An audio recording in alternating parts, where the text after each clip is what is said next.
First of all, kindly rectify your concept of history. I don't know where you picked up this idea that according to the history of man as such, religion has been the most important factor in perpetration of cruelties. This is not correct. Most of the wars in the history of man have never been fought in the name of religion. They have been fought for secular reasons, for political reasons, or for any other reasons. That is overtly. And sometimes they are fought covertly. That is, the true reason is not revealed, but a reason is attributed to those wars. The wars have always been secular. And most of the wars I am talking about.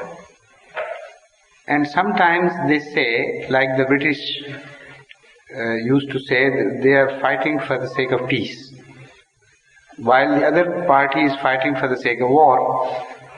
But some party is fighting for the sake of peace. In the name of peace, a war is fought. So, in a good name, sometimes a war can be fought justifiably or unjustifiably. Maybe it is just the purported intent and not the real intent. So people have been attributing the reason for fighting wrongly and unjustifiably to religion, as they have been attributing it to peace. So those people who fight in the name of religion, it should not be, they should not be given the license that whatever they claim, that should be accepted. Why should that claim be accepted? Unless they justify the war with religious argument. This is exactly what the Holy Quran tells us. The Holy Quran tells us that even those wars, they are much limited in number than the rest of the wars. As I have told you, the order of preference would be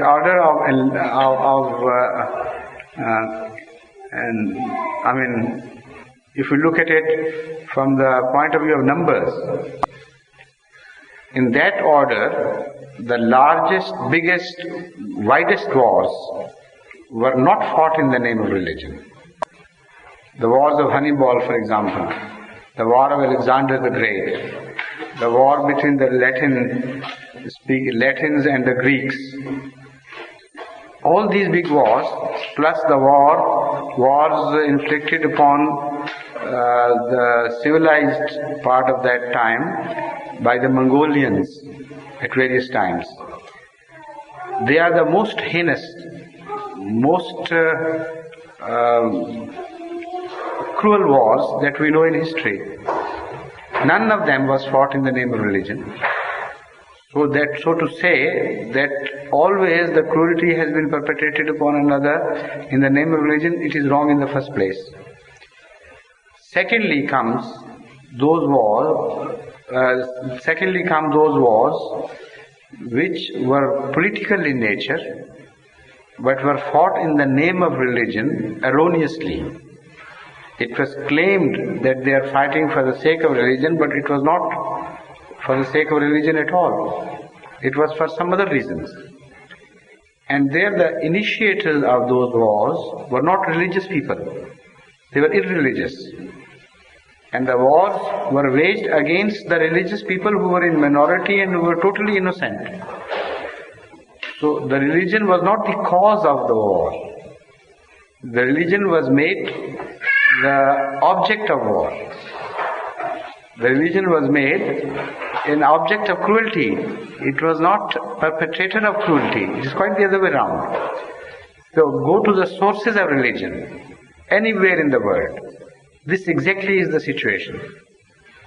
Whenever a prophet comes, he does not preach war. The war is preached against him.